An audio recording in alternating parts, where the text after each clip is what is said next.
ہم اس ملک کے اندر ہندو مسلم کے ساتھ بھائی بھائی کی طرح رہتے ہیں۔ ہم نے ملک کی آزادی کے بعد بدقسمتی سے ملک کی تقسیم کے بعد سے ہم نے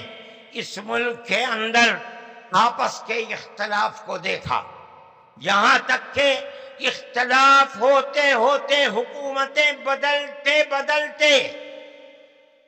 حکومت بی جے پی کی آئی۔ ہم نے کبھی یہ آواز نہیں سنی تھی، ہم نے یہ بھی سنا کہ ان 20 کروڑ مسلمانوں کو گھر واپس کرو۔ یہ آواز اس سے پہلے کبھی نہیں آئی تھی۔ فرقہ پرست ذہنیت اتنی آزاد ہو گئی کہ وہ یہ سمجھتی ہے کہ ہم 20 کروڑ مسلمانوں کو پھر دوبارہ واپس کر کے اپنے گھر کی طرف لے جائیں گے، یعنی اس کا مطلب ہے کہ ہم ان کو ہندو بنائیں گے، اس لیے کہ ہندو ان کا گھر ہے، ان کے باپ دادا ہندو تھے۔ مگر میں آپ کو یہاں کے دھرم گرو بیٹھے ہوئے ہیں اور میں مسلمانوں کو نہیں، میں پورے ملک کے اندر میڈیا کے ذریعے سے یہ بات پہنچانا چاہتا ہوں کہ ایسا کہنے والے لوگ نہ اپنے ملک کی تاریخ کو جانتے ہیں، وہ جاہل ہیں، نہ وہ اپنے مذہب کی تاریخ کو جانتے ہیں۔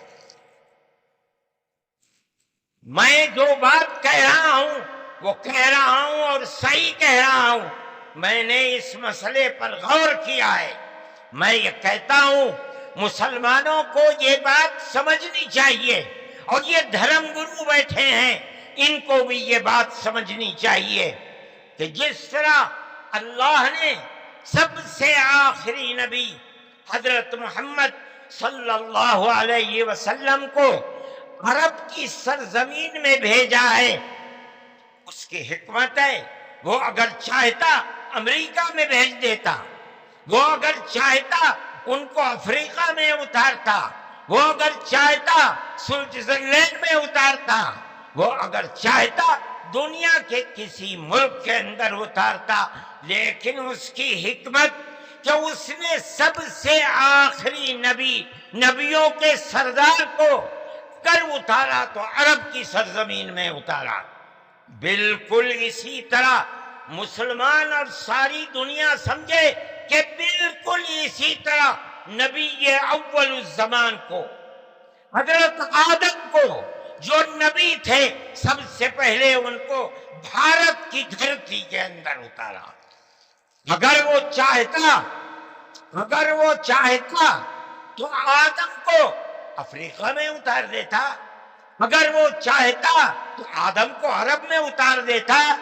اگر وہ چاہتا روس کے اندر اتار دیتا، لیکن نہیں۔ وہ بھی جانتے ہیں، ہم بھی جانتے ہیں، ہمارا عقیدہ ہے، حدیث سے عقیدہ ہے کہ آدم کو دنیا میں اتارنے کے لیے اس بھارت کی دھرتی کا انتخاب کیا گیا۔